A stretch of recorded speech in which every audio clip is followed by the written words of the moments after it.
Gospel renewal adalah pengalaman pribadi. Kamu tahu? Bagus. Udah mengalami belum? Itu beda lagi. Pengalaman pribadi yang menyadarkan apa? Kalau saudara mengalami gospel renewal, kalau kita mengalami gospel renewal, maka itu pengalaman pribadi yang bagaimana? Yang membuat kita sadar bahwa kita berdosa. Jadi kalau saudara bilang, saya sudah tahu tapi kamu enggak sadar tentang dosamu, kamu enggak mengalami gospel renewal, itu namanya. Gospel renewal adalah pengalaman pribadi yang menyadarkan kita berdosa. Pengalaman pribadi yang membuat kita sadar kekudusan Allah luar biasa.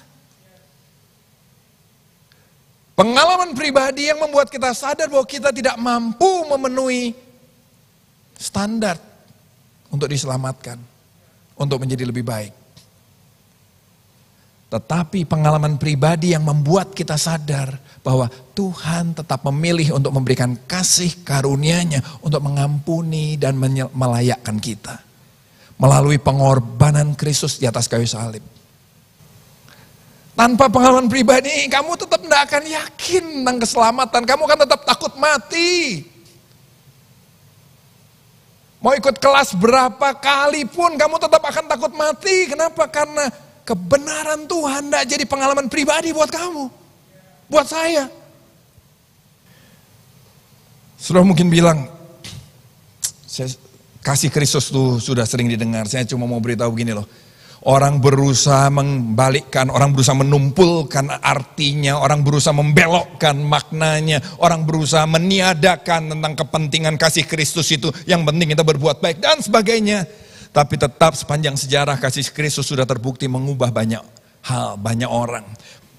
Seorang rabi Yahudi, pemimpin Yahudi yang sangat berpengaruh, sangat dihormati, dia menentukan Perdana Menteri juga nurut sama dia loh saudara. Kalau di Yahudi itu begitu. Dia meninggal tahun 2006 yang lalu pada usia 108. Yang bikin heboh adalah sebelum dia mati, atau dia bilang nih, saya bertemu dengan Mesias. Wah itu kan yang ditunggu-tunggu orang Yahudi. Dia bilang, saya bertemu dengan Mesias. Dia menampakkan diri kepada saya. Dia bilang, dia menampakkan diri kepada saya. Dan terus dia tulis, saya akan tulis nama Mesias itu di sebuah kertas. Dia tulis itu, sudah bisa googling, sudah akan ketemu. Dia tulis, dia bilang ini, tapi buka memo ini 1 tahun setelah saya meninggal. 1 tahun setelah dia meninggal, ternyata memo itu mengandung kode-kode karena dia selalu bicara pakai kode-kode. Yang bicara akhirnya ditemukan artinya ini, Yesua. Yang itu adalah salah satu nama yang artinya Yesus. Heboh saudara, dan ini ada di website pribadinya. Heboh begitu rupa, akhirnya di take down.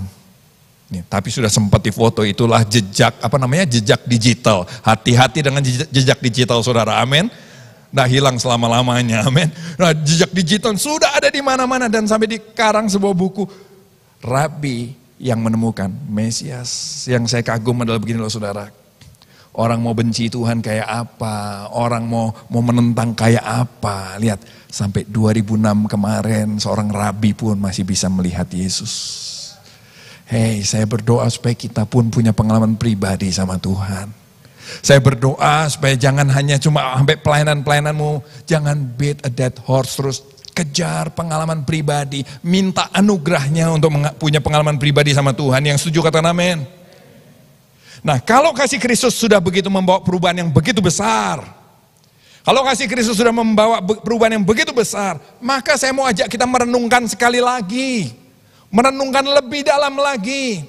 Pertanyaannya begini, apa betul saya sudah mengenal kasih Kristus? Apa betul saya sudah mengerti kasih Kristus? Apa yang sebenarnya ada di dalam kasih Kristus? Kenapa begitu banyak orang bisa diubah? Tapi kenapa juga ada banyak orang yang kayak nggak mengalami apa-apa? Apakah pertanyaannya begini, beranilah bertanya sama diri sendiri. Apakah hidup saya sudah diubah oleh kasih Kristus? Seperti Kristus mengubah dunia lewat kasih.